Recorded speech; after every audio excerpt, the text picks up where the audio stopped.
Hi everyone, I've wanted to make this video for quite some time, but I've never found a reason to film it or a purpose to upload it and get it out there. Then someone on YouTube that I watched called Brian Vlasic uploaded a video called #AllHumansStruggle, I'll link it here somewhere, where he introduced his little boy and began a movement called #AllHumansStruggle. I won't talk any more about the video he uploaded. As I said, it'll be linked, so once you finish watching this one, go and have a look at his.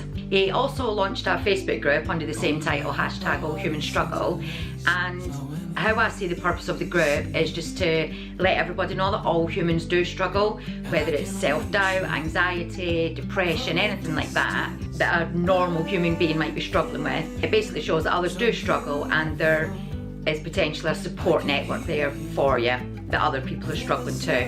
And this video that I've wanted to do fits perfectly with that concept, so there we go. I found my reason for uploading it and getting this story out there. So to give you a bit of background, I've suffered from allergies all my life, as far back as I can remember.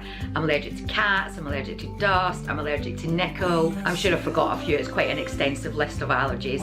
So the cats one is quite easy for me to control. I recognised that quite early on in my life, and what I do is just do not stroke cats. My mum's always had cats, but I just don't stroke them, and if I do see a cat hair on me, somebody needs to remove it as soon as possible, because I know for a fact my eyes will swell up horrendously and be itchy for a minimum of 24 hours, so I can control that one. I just do not go near cats. The allergy to dust was a bit more difficult, and this will cause a bit of controversy as well. I can dust if I use polishing wipes rather than a traditional spray polish and duster. I know wipes are got really bad press at the minute, but that's how I cope with my dust allergy. Apart from that, Martin needs to do all the dusting. So again, that's one that I can control, that I'm aware of and that I can control. I became allergic to nickel, which is in costume jewellery and coins and loads of other stuff. It's just an ingredient in it. I became allergic to nickel when I was about 15. I was going through a really heavy rock phase, and I'd be draped in loads of costume jewellery on my wrists, on my neck, big earrings and everything. If I had a photo, I would insert it here, but I don't think I do have. And I basically just woke up one morning with the biggest rash, pretty much the size of this scarf, big rash all over my neck and all over my wrists. It became so severe that I remember going to Butlins, my first holiday with my friend when I was 16, and I had both my wrists bandaged because the nurse had covered them in a really thick steroid cream and bandaged the both of them. So that was my first holiday with a friend without my parents, I think, with both wrist bandages. But the way I coped with that one was just to steer clear of nickel. My body does seem to have become more resilient to nickel as the years have gone on, because now I can wear certain costume jewellery, I can touch money and stuff like that, and I don't have the flare-ups like I used to. I'm also allergic to kiwi fruit, which is a major one for me. It took about 10 years to get diagnosed. I've had about 3 or 4 back reactions to it, and each one has got worse and worse and worse. I've chosen not to carry an EpiPen. I think it would freak me out more forgetting my EpiPen than actually controlling the situation. So I'm very careful when looking at drinks ingredients, food ingredients, and there's no kiwi allowed in my house at all. So again, that's another one that I personally can control. But then around 3 years ago, my allergy hit list really upped its game. Just out of the blue, I began to develop rashes up my arms. My eyes would get really swollen and puffy and gritty, and each time this happened, it got worse and worse and worse. The rash would appear anywhere on my body, mostly in the morning, but at any time as the last 3 years have progressed, it can be anywhere on my body, any time of day, and each time my eyes just start to really swell, and the only thing that can control it is an antihistamine tablet. So as you can imagine, when it first started, I kept a food diary, I kept mood diaries, changed my washing powder, everything like that. Everything in the house was replaced that could be replaced, and none of that made any difference at all. The doctor suggested that we don't go to an allergy specialist because it's probably a more airborne allergy that was causing this reaction. So 3 years down the line, I still haven't managed to control this allergy because I have absolutely no idea what's causing it. I think actually I was just vlogging the other day and I had to stop because I came up covered. I will insert a couple of photos of my arms of what they get like. If you're a bit squeamish and don't like rashes and stuff, look away.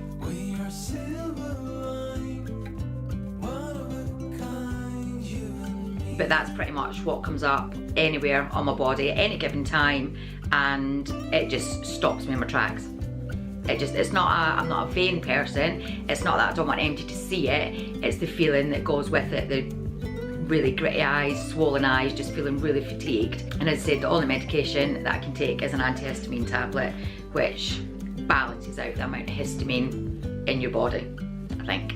Eventually the doctor did diagnose it as chronic urticaria. Before you run off and do a Google search, it's basically hives that come up that can be caused by a food allergy or an airborne allergy. It's pretty much quite a vague diagnosis. The chronic is just showing that it appears more than once in 6 weeks or something. So I've had this for 3 years, so it is definitely chronic urticaria. But there's no cure to the symptoms because we don't know what's causing the symptoms.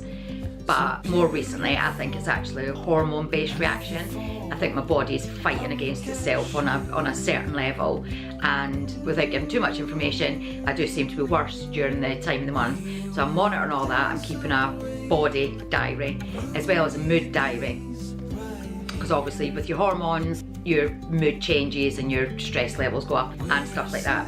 So that's where I am at the moment, but it completely stops me in my tracks, which is really annoying 3 years down the line. It stopped me from going for days out. Luckily, I run my own business, so I don't have to call in sick. I can just take a couple hours off until the allergy passes.